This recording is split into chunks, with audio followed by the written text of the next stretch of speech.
സഹോദരങ്ങളെ, സഹോദരിമാര് റസൂലുള്ളാഹിന്റെ മുന്നിൽ വരികയാ. ഒരു സംഘം പെണ്ണുങ്ങൾ റസൂലുള്ളാഹിന്റെ മുന്നിൽ വരികയാ. എന്റെ ശബ്ദം ശ്രവിക്കുന്ന ഉമ്മമാരോട് പെങ്ങന്മാരോട് പറയുകയാ, നിങ്ങൾക്ക് രക്തസാക്ഷിയുടെ കൂലി വേണ്ടേ? നിങ്ങൾക്ക് ശുഹദാക്കളുടെ കൂലി വേണ്ടേ?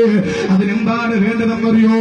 പ്രിയപ്പെട്ട സഹോദരിമാരെ, അല്ലാഹുവിന്റെ റസൂലിന്റെ മുന്നിൽ ഒരു സംഗമ സഹോദരിമാരെ കടന്നു വരികയാ.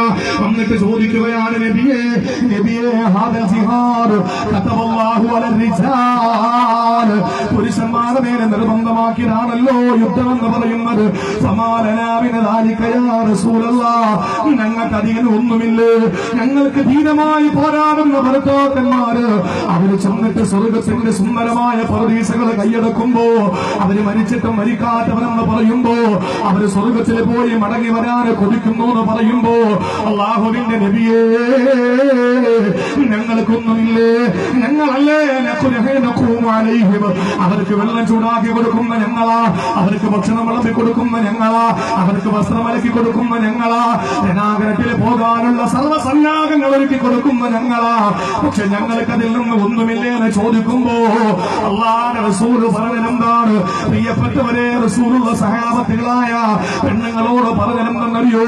എന്റെ ശബ്ദം ശ്രവിക്കുന്ന അമ്മമാരോട് പറയുകയാണ്, ഒരു പെണ്ണിന് അല്ലാഹു രക്തസാക്ഷിയുടെ കൂലി കൊടുക്കുന്നതിന് എന്താണ് ചെയ്യേണ്ടതെന്നറിയോ? റസൂലുള്ള പറയുകയാണ്, ഇന്ന ത്വാഅത സൗജ് വഇതിറാഫൻ ബിഹഖിഹി.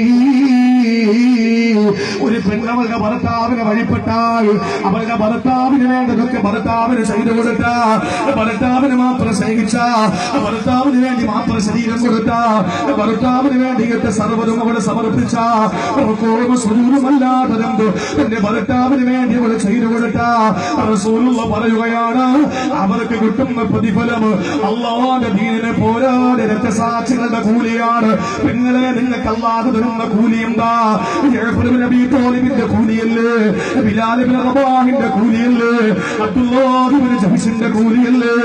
ദീനിന് വേണ്ടിയിട്ട് പോരാടി പോരാടി ശരീരവും രക്തവും ജീവനും രണാകുലത്തിൽ പടഞ്ഞു തീരുമ്പോ ആ മാർഗത്തിൽ അടരാടി പോരാടി വിജയം വരിച്ച ശുഹദാക്കളുടെ കൂലി എന്റെ ഉമ്മമാർക്ക് വേണോ?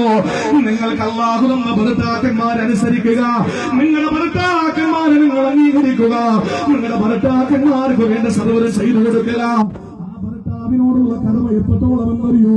ഭർത്താവിന്റെ തലമണ്ട പഴുത്തിട്ട്, ഭർത്താവിന്റെ തലച്ചോറ് പഴുത്തിട്ട് മൂക്കിലൂടെ ശരീരത്തിൽ നിന്ന് ചലം ഇങ്ങനെ ഒഴുകുമ്പോ ആ മൂക്കിൽ നിന്നും ഒരു ചിറങ്ങുന്ന ചലമുണ്ടല്ലോ, ഒരു പെണ്ണവളുടെ നാക്കുകൊണ്ട് ചെന്ന് ഒപ്പിയെടുത്താൽ അവൾക്ക് അവളുടെ ഭർത്താവിനോടുള്ള കടമ പൂർത്തീകരിച്ചവളാകില്ല എന്ന് ലോകത്തോട് പ്രഖ്യാപിച്ച പ്രത്യേക ശാസ്ത്രത്തിന്റെ അമരക്കാരന് മഹാനായ റസൂലുള്ളാഹി തങ്ങൾ പറയുമ്പോ, പെങ്ങളെ, നിന്റെ ഭർത്താവിനെ എല്ലാ സംവിധാനങ്ങളും ഒരുക്കി നിന്റെ ഭർത്താവിനെ സ്നേഹിച്ചു അവനെ തൃപ്തിപ്പെടുത്തി, പരമാവധി നിന്റെ ഭർത്താവിനെ സ്നേഹിച്ച് തൃപ്തിപ്പെടുത്തി നീ കഴിഞ്ഞാൽ നിനക്ക് രക്തസാക്ഷിയുടെ കൂലി ഉണ്ടെന്ന് ലോകത്തിന്റെ നായകൻ നബി മുഹമ്മദ് മുസ്തഫ